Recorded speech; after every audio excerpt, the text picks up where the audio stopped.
Daniel Ek became an online entrepreneur when he was 14. His greatest success came a decade later when he and a colleague created Spotify. The service lets you listen to music and share it for free. It has more than 15 million users and 18 million songs. Daniel Ek joins us now. Welcome. Thank you so much. So how do you characterize Spotify? Is it a musical application? Is it social media? What is it? Well, it's really a music app, Yeah. but we think music is the most social thing there is. So it's probably a bit of both. You need to tell that to Anderson Cooper. Yes. Yeah, That's one thing. But you know, you have been described, Daniel Ek, as the music man. You were named one of the Time 100's most influential. You've been described the most important man in music. Ashton Kutcher said this about you. What Daniel recognized best is that if you make paying for songs easier than stealing them, people will pay.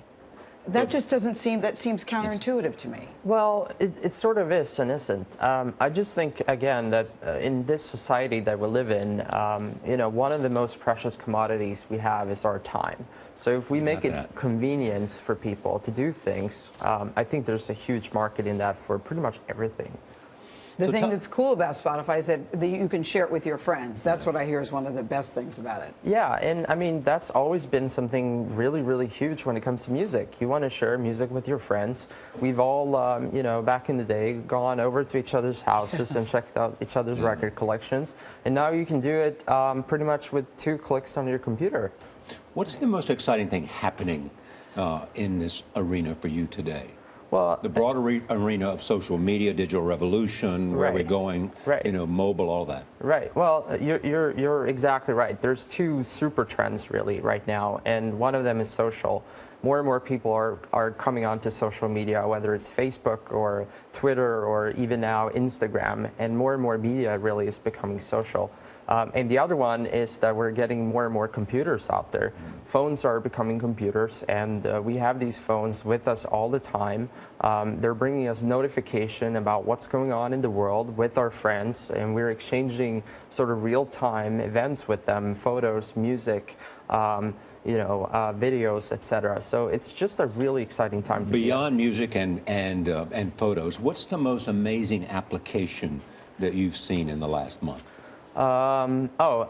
It's probably this app called Up, which is basically a bracelet you can wear. Yeah. And what it does is it allows you to sort of track your physical activity, so how much you've walked, how many calories you've burned, etc. It's definitely something that I could use a bit more. Yeah.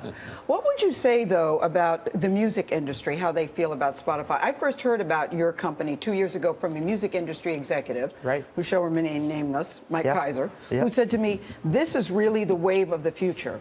Because I was thinking, but won't it hurt the music industry?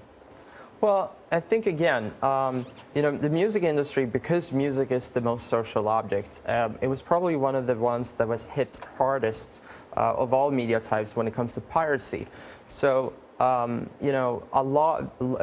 music industry back in the year 2000 was actually about a $45 billion industry, and now it's about 15. So it's a third of where it used to be.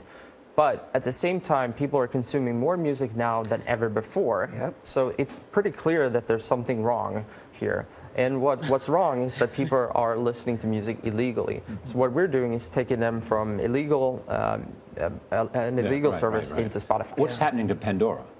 Well, I'm sure Pandora is doing well. I don't know what's happening to their stock price. But you're saying the company is good.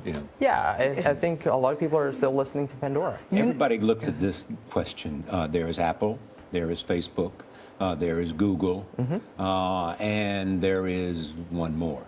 And there's this competition. I mean, is that where the game is in the digital revolution? What happened between those 4 companies? Well, I definitely think those 4 companies are sort of very much affecting the whole sort of digital landscape. But there's a lot of other companies out there that's making a meaningful impact. You guys had Mark Pincus on, I think, yesterday. You watched? Yes, I watched, yes. And that's for gaming, and that's great. And we're, of course, for music, and Netflix is for video. And there are many other companies that are doing real and meaningful things as well. You saw Psy, the Gangnam Style guy, yes, who's reportedly going to get $8 million from YouTube. and the iTunes downloads. What does that say about the future, do you think, of the music industry? They can get 8 million from YouTube. Right. Well, I think it's great because all of these sources of revenue just means that we're going to get the music industry back to growth again. Daniel, thank you so much. Thank you, guys.